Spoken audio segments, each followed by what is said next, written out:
पिछले दिनों अपने जीवन के कुछ बेहद खास पलों को मैंने कैमरे में कैद किया है। आज इस वीडियो में मैं वो आपके समक्ष प्रस्तुत करता हूँ। इसको आप व्लॉग भी कह सकते हो, लेकिन वास्तव में ये एक अनुभव को शब्दों के जरिए बताने का एक छोटा सा प्रयास है।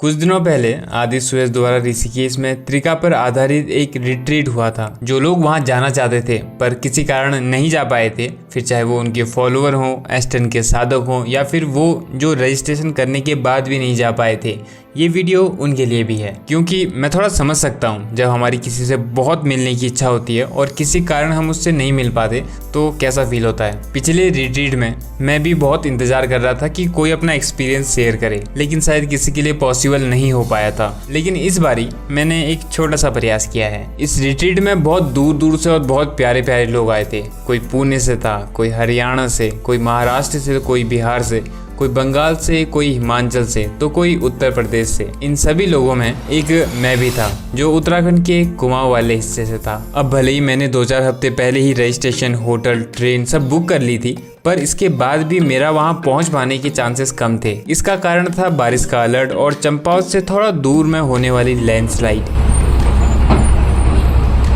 ये रास्ता आपके महीनों के बने प्लान में 1 मिनट में पानी फेरने की क्षमता रखता है, पर उस दिन शायद शिव की इच्छा थी, इसलिए बारिश भी नहीं हुई और मैं सफलतापूर्वक निकल गया। अपनी मंजिल की ओर बढ़ने वाली इस मार्ग की सबसे बड़ी बाधा को पार करके मैं बड़ा प्रसन्न हो गया था। कुछ घंटों बाद मेरी टनकपुर से ट्रेन थी। तब तक मैंने वहाँ का रेलवे स्टेशन एक्सप्लोर किया। यहाँ पर से वैसे सच बताऊं तो मेरी योजना नहीं थी कि मैं रिट्रीट के एक्सपीरियंस को शेयर करूं। मेरा तो प्लान था कि मैं बस आने जाने का एक व्लॉग बनाऊंगा जिसमें वासुदेव कुटुंबकम वाली चीज़ को रियल लाइफ में यूज़ करने की कोशिश करूंगा, यानी अनजान लोगों से भी अपने परिवार वाला भाव रखूंगा और बात ख़त्म। इसलिए मैंने कुछ क्लिप्स भी रिकॉर्ड की थी, जैसे फ़ायदा फिलोसफीज़ को पढ़ने का अगर हम उसको रियल लाइफ में एग्जीक्यूट नहीं कर पा रहे हैं।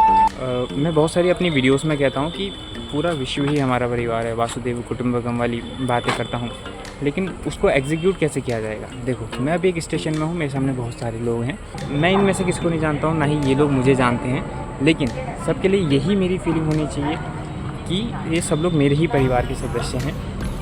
भले ही मुझे नहीं जानते हैं, लेकिन यहाँ तक कि जानवरों के प्रति भी यही, हर एक चीज़ के प्रति ये रहनी चाहिए कि सब मेरे ही परिवार के सदस्य हैं। पर रिट्रीट में जो अनुभव होने लगा उसके बाद तो मुझे लगा कि इसको तो शेयर करना ही चाहिए। रिट्रीट में पहुंचने से पहले हमें उनके द्वारा दिए गए कुछ टास्क पूरे करने थे। उनमें से ही एक में हमें कुछ सवालों के जवाब देने थे और उन्हीं को पूरा करते हुए मैं आगे बढ़ रहा था।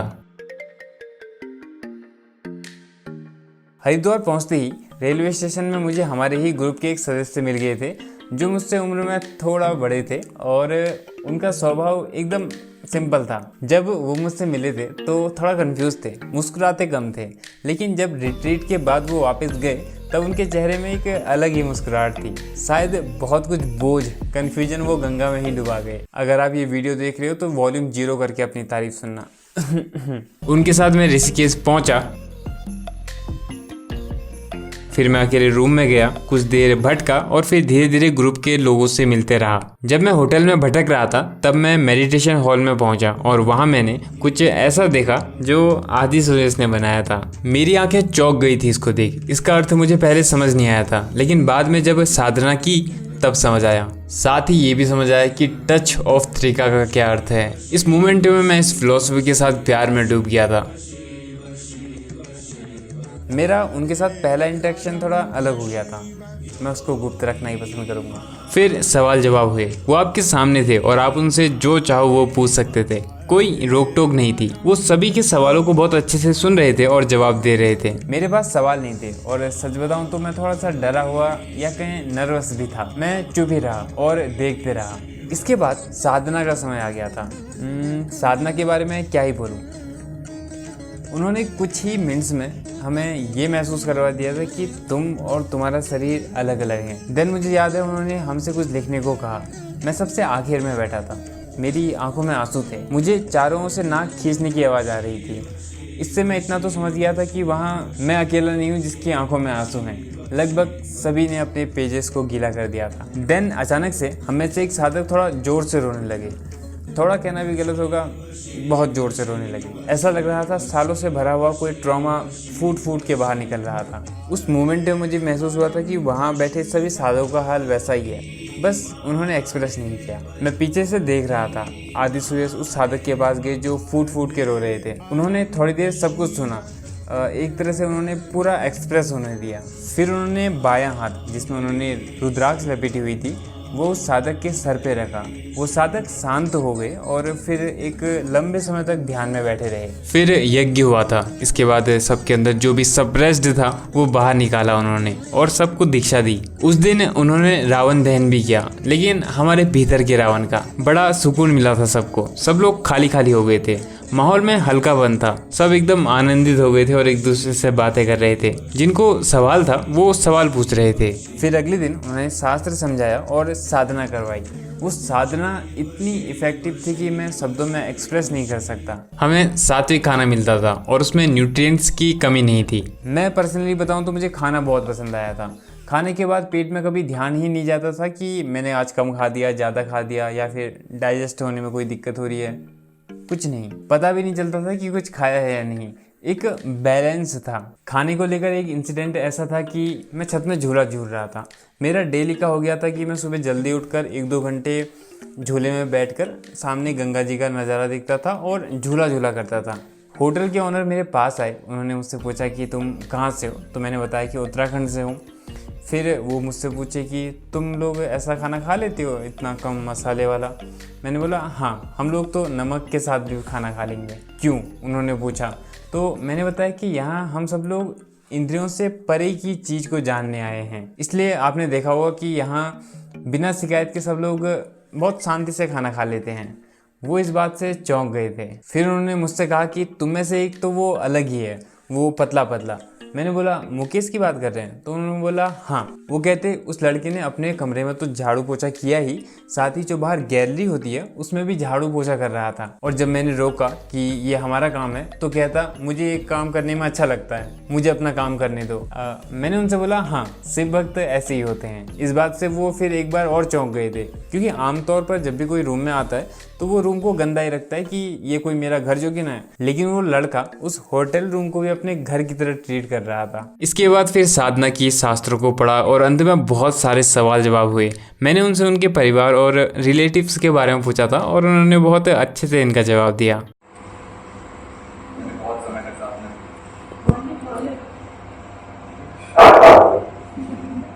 मैं काफी समय से साधना की घर पे, तभी मैं डिपेंडेंट था अपने तभी मैं डिपेंडेंट था अपने माता पिता। मैं इतना ग्रेटफुल रहा उनका कि उन्होंने उस समय बिना किसी उम्मीद के, किसी पे इन्वेस्ट भी तभी करते जब मुझे उम्मीद होता है कि उसका रिटर्न मिलेगा।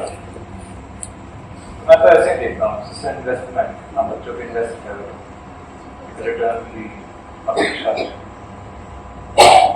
मैं ग्रेटफुल हूँ उनका कि उनको कोई अपेक्षा नहीं दिखी मेरे में, रिटर्न की तो कोई चांस ही नहीं था।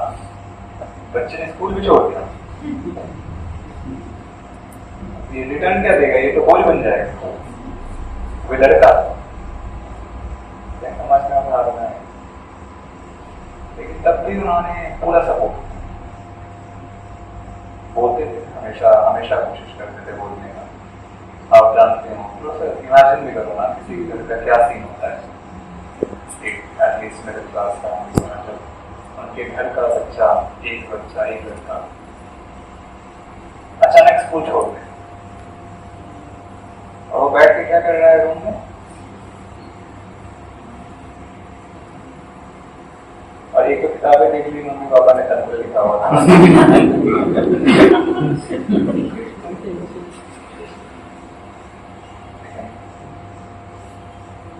क्योंकि वही मैंने कहा संस्कार थे, मेरे पापा को काली माता काली के पास, तो उनको समझ में आता था थोड़ा बहुत, उतना नहीं, थोड़ा बहुत तो आता था। मेरी माँ बचपन से शिव जी की उपासना करती, आता था उनको, अच्छा भी लगता था। लेकिन इसमें तो कोई संशय नहीं है कि उन्होंने सारी कोशिशें की थी कि मैं इस मार्ग में ना जाऊं या कम से कम बाद में जाऊं, अभी ना जाऊं तो जाऊंगी तो ठीक है, बैकअप बना के जाओ करेगा हमेशा, लेकिन हमेशा सपोर्ट। और मुझे लगता है कि हर एक बच्चा बीज होता है और बीज में बहुत पोटेंशियल होता है, बीज पेड़ बन सकता है, लेकिन बीज के विशाल वटवृक्ष बनने के पीछे सिर्फ उसके अंदर के पोटेंशियल का नहीं, जमीन का भी हाथ होता है कि किस जमीन में वो करा है, क्या उसमें उसको न्यूट्रिएंट्स सब कुछ मिल रहा है या नहीं। अब बच्चे के पास इतना दिमाग कहाँ है कि वो अपने माता पिता को समझाए, वो भी तो नया नया शुरू ही किया है, उसके पास उतने तर्क कहाँ है अभी, वो भी तो कंफ्यूज ही है अपने लाइफ से, उसको भी नहीं पता वो जो कर रहा है वो सही है या नहीं, वो भी किसी के भरोसे पे नहीं आया है। हर कोई जो साधना करता है क्या वो सर्टन है, निश्चित है वो जो वो कर रहा है वो सही है? उसके मन में हमेशा शंकाएं चलती है, क्या मैं जो कर रहा हूँ सही है, क्या मैं अपना जीवन बर्बाद तो नहीं कर रहा? खुद संशय में रहता है, वो कैसे समझा पाएगा माता पिता को जब वो देखेंगे कि ये तो खुद संशय में है, समझ भी अगर ध्यान से समझाए तो कैसे, ऐसा मेरा मानना है। और अगर माता पिता सपोर्ट नहीं कर रहे हैं बहुत मुश्किल हो जाता है बच्चों का, क्योंकि बीज है ना, बीज पे एक सपोर्टिव सॉइल चाहिए, एक मिट्टी चाहिए, उपजाऊ मिट्टी। पत्थर पे अगर बीज को रोक दो तो क्या वो बहुत अच्छा बीज है, बहुत क्वालिटी का बीज है, लेकिन उससे क्या कभी वृक्ष बनेगा? वृक्ष तो छोड़ो, अंकुरित भी नहीं होगा। अगर हम बीज को इंटेन कर देते हैं, बीज में ही कोई दम नहीं है, तो मुझे लगता है कि हाँ, मुझे काफी सपोर्ट करने वाले माता पिता मिले, लेकिन पहले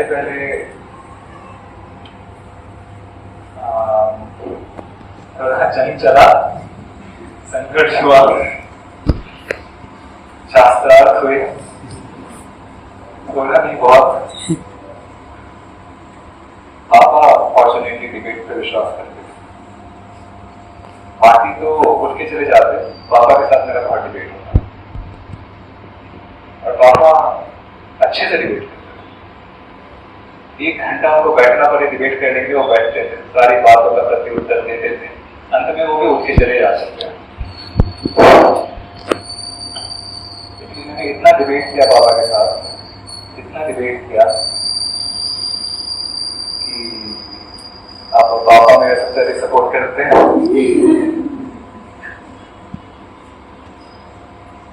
और जैसे यही बात है कि क्योंकि आपको अभी अपने ऊपर भरोसा नहीं है, आपके पेरेंट्स आप पे भरोसा नहीं कर सकते, क्योंकि आपको भी नहीं है, लेकिन इस मोमेंट पे करना चाहिए। या तो ऑलरेडी मैं अपने खुद में ही डाउट में हूँ, अगर पेरेंट्स भी मेरे ऊपर भरोसा नहीं करते तो मैं कैसे करूंगा? करना चाहिए, लेकिन होता है कि इन्वेस्टमेंट है, कि इन्वेस्टमेंट को ही अगर अपने ऊपर भरोसा नहीं है तो इन्वेस्टर को कैसे होगा? लेकिन जब आपको अपने पर भरोसा हो जाता है, जब आपका रिजल्ट दिखने लगता है शक्ल पे, आपके एक्शन में, आपके लाइफ में, तो फिर वो आपके ऊपर भरोसा करने लगते हैं और फिर वो आपको अच्छे से सपोर्ट करते हैं।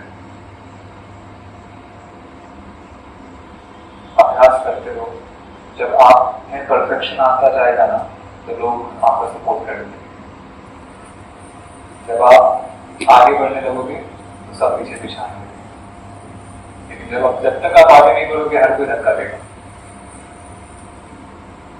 जब आप उस सीढ़ी पे चढ़ रहे होगे हर कोई गिराने की कोशिश करेगा, लेकिन जब आप उस सीढ़ी पे चढ़ जाओगे तब पीछे आएंगे।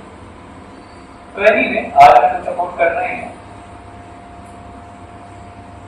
लगन नहीं करते हैं क्या है ऑप्शन है, चलते रहो, अकेले चलते रहो, एकला चलो, कोशिश करते रहेंगे, डिबेट करते रहेंगे। नहीं समझ रहे हैं तो ठीक है, समझ रहे हैं तो भी ठीक है, चलना तो यही है, सबका भला चाहो, चलते रहो, बस मुझे लगता है।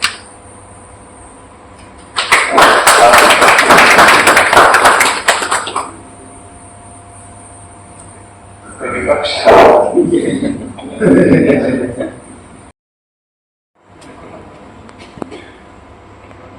अगर आपकी शादी कभी सक्सेसफुल होगी, अगर आपको ऐसा कोई पार्टनर मिलता है तो आप पूछोगे भी नहीं कभी किसी से।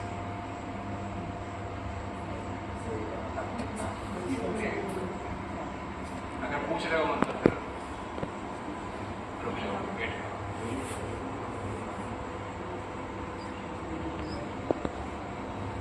एक चीज़ जो हम सब ने नोटिस की कि आदि सूरज सुबह 11 साढ़े 11 से शास्त्रों के ऊपर बोलना शुरू करते थे और लगातार रात के 10 बजे तक बोलते थे सेम एनर्जी के साथ। और उसके बाद भी पर्सनली जिनके डाउट्स होते थे उनको क्लियर किया करते थे 1-2 बजे तक।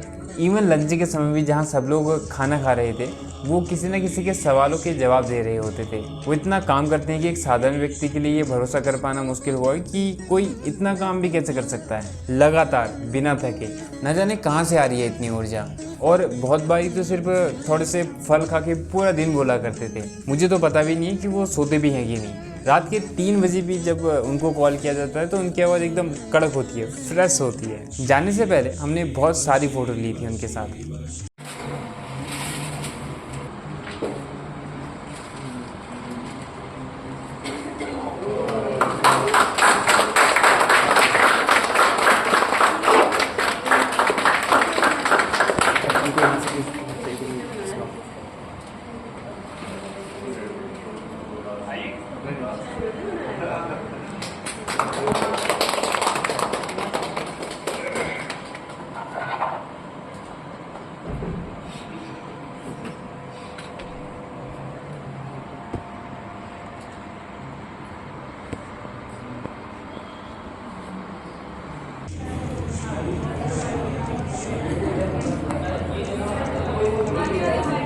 फिर 1 तारीख मुझे वापस निकलना था। मेरी शाम 5 बजे की बस थी। तब तक हमने उनके साथ खाना खाया। उन्होंने कुछ साधकों की बुक में मैसेज भी लिखा और हस्ताक्षर भी किए।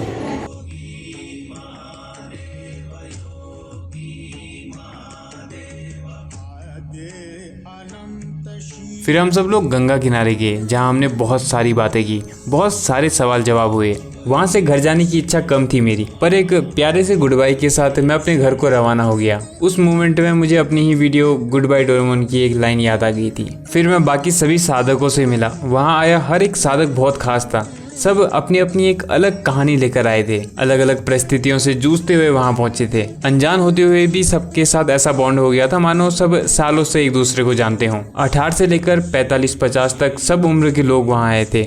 और उम्र के कारण शायद शुरू में कुछ साधक ना कर पाए हों, लेकिन जाते जाते सब ने समर्पण कर लिया था उनके चरणों में। और हो भी क्यों ना, एक इनलाइटन बीइंग सच में ही अलग होता है। एक ऐसी घटना है, वहाँ होटल को मैनेज करने वाले एक भाई थे। शुरू में वो आदि सूरज को एक साधारण सा लड़का समझ रहे थे। मेरी जब उनसे बात हुई थी, जब मैं पहली बार उनसे मिला, तो मैंने उनसे पूछा कि आपने आदि सूरज को देखा है, वो आपकी उनसे बात हुई है? तो वो बोले हाँ, अच्छा लड़का है, शांत स्वभाव का है। लेकिन जैसे जैसे उन्होंने साधना देखी, साधकों की आंखों में आंसू देखे, उनका रोना देखा, तो वो मेरे पास आए। हम दोनों का बॉन्ड काफ़ी अच्छा हो गया था क्योंकि हम दोनों ही उत्तराखंड से थे। वो गढ़वाल से थे और मैं कुमाऊं से। उन्होंने पूछा कि वो साधक इतनी जोर से रो क्यों रहे थे।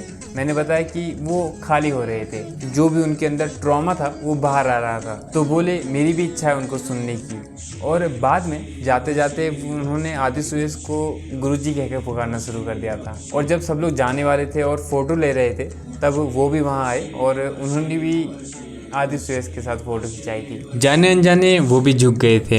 अगले दिन मैं होटल स्टाफ से मिला और चले गया अपने घर की ओर। इस बार मैं ऋषिकेश से और उनसे बहुत कुछ सीख के गया था। नहीं, ऐसा नहीं था। मैं बहुत कुछ सीखा हुआ वहीं छोड़ के आ गया था। मैंने अपने डर को, कन्फ्यूज़न को, उदासी को, आलस को और अतीत के ऐसे लम्हों को जिन्होंने मुझे पकड़ा था, या कहूँ जिनको मैंने पकड़ा था, सब कुछ वहीं गंगा किनारे ही भस्म कराया। मेरे भीतर एक अलग शक्ति का संचार हुआ। मैं जब घर आ रहा था तो चंपावती रोड ब्लॉक हो चुकी थी, इसलिए मुझे दूर हल्द्वानी वाले रास्ते से आना पड़ा। मैं 2 रातों से अच्छे से सोया नहीं था। एक रात 2 घंटे सोया था और दूसरी रात मैं बस में ही था तो बिल्कुल नहीं सो पाया था। लेकिन तब भी मुझे इतना फ्रेश और एनर्जेटिक फील हो रहा था कि मैं बता नहीं सकता। मैंने रास्ते में लोहाघाट चंपावत की फुटेज रिकॉर्ड करी और फिर आते ही इस वीडियो पे काम करना शुरू कर दिया।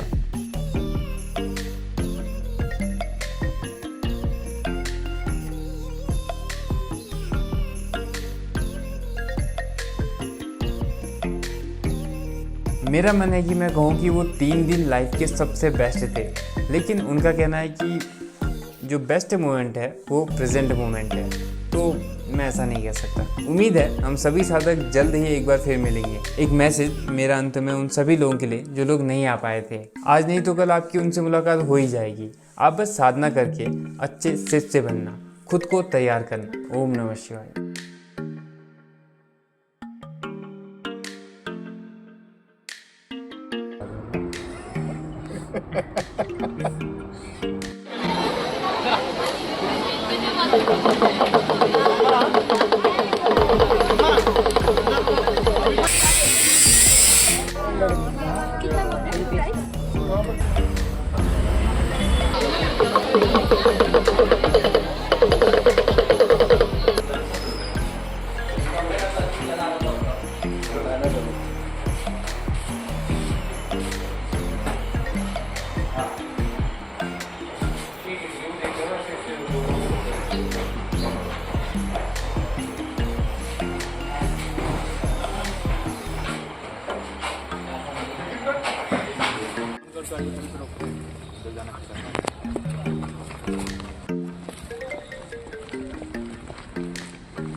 डिपेंडेंसी से निकलो, फाइनेंशियली फ्री रहिए, स्पिरिचुअली फ्री रहिए, मेंटली फ्री रहिए, फिजिकली हेल्थी रहिए।